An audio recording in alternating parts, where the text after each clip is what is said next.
सूर्य की किरण एवं आशा की किरण दोनों ही हमारे जीवन में ऊर्जा और उजाला लाती है। तो आइए इन आशाओं से भरे हुए सफर पर साथ चलते हैं। प्यारे बच्चों, रे ऑफ होप यानी आशा की किरण के इस स्वर्णिम सफर में आप सभी का बहुत बहुत स्वागत है। आज आप लोग को एक एक्सपेरिमेंट करके दिखाना चाहते हैं और कुछ हम लोग इससे सीखने की कोशिश करते हैं। तो एक्सपेरिमेंट कुछ इस तरीके से है कि मान लीजिए ये एक गिलास पानी, ठीक है, और इसको मैं इस तरीके से पकड़ के रखता हूँ मुश्किल से 1 मिनट के लिए और फिर रख देता हूँ, ठीक।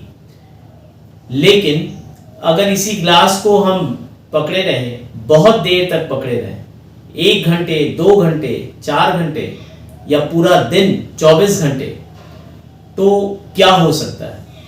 अगर ग्लास को हमने उठाया तो मुश्किल से इसका वजन 50 ग्राम या 100 ग्राम होगा। तो ये 1 मिनट उठा के रख दिया तो खास असर नहीं पड़ेगा हमारे हाथों पे।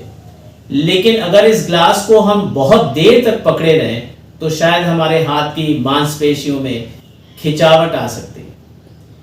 पूरा दिन पकड़े रहने पे हो सकता है कि हमारा हाथ पैरालाइज्ड हो जाए। तो इससे हमें क्या लेसन मिलता है कि लाइफ में हम लोग को जब कभी डिप्रेशन फील होता है, स्ट्रेस होता है, तनाव होता है, तो हम उसको हैंडल कैसे करें।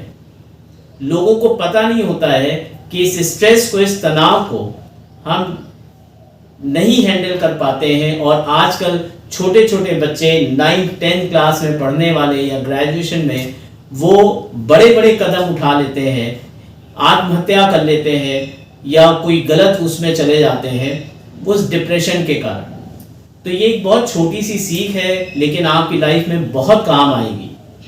वो क्या है कि आपको स्ट्रेस को ठीक उसी तरीके से रखना चाहिए कि जैसे इस ग्लास को पकड़ा और रख दिया, मतलब कि दिन के खत्म होते तक आप इन चीजों को अपने दिमाग से हटा दीजिए, क्योंकि वक्त कोई भी एक जैसा हमेशा नहीं रहता, बदलता रहता है, स्थितियां बदलती रहती हैं। तो दुख हो चाहे सुख हो, वो हमेशा एक समान नहीं रहता। कोई भी इंसान आपको जिंदगी में ऐसा नहीं मिलेगा जिसकी जिंदगी में हमेशा दुख ही रहा हो।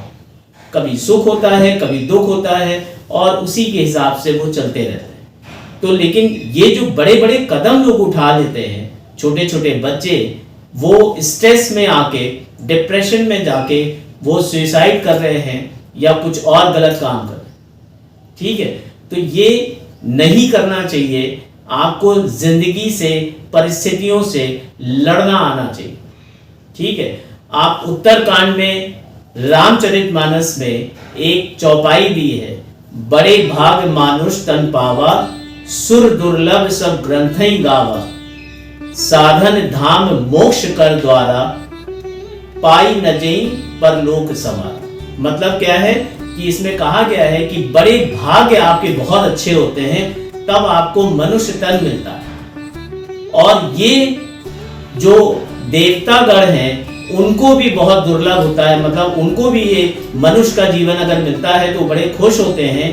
क्यों?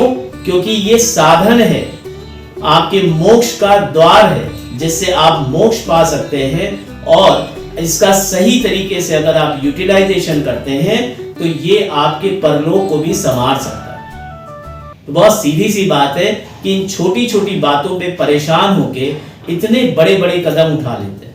एग्जाम में फेल हो गए, न मार्क्स कम आ गए, कहीं सिलेक्शन नहीं हुआ। बहुत सारे ऐसे बच्चे होते हैं जिनका अफेयर चल रहा है, प्रेम प्रसंग में पड़े हैं, प्रेमिका ने धोखा दे दिया या प्रेमी ने धोखा दे दिया और वो जाके हाथ काट लिया, पंखे से लटक गए, कुछ भी ऐसा कदम उठाते हैं। तो लाइफ वहां पे खत्म नहीं होती, लाइफ उसके आगे बहुत कुछ है।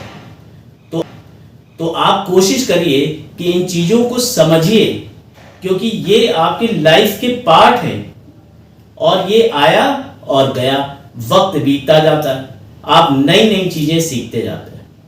तो मेरे प्यारे बच्चों, कोशिश करिए कि इन चीजों से बाहर आने की। अब इससे बाहर आने का तरीका क्या हो सकता है?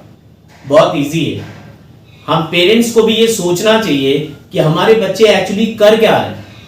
उनको किसी गेम में एंगेज करिए, कोई खेल खेलते हैं तो उनका दिमाग डाइवर्ट होता है।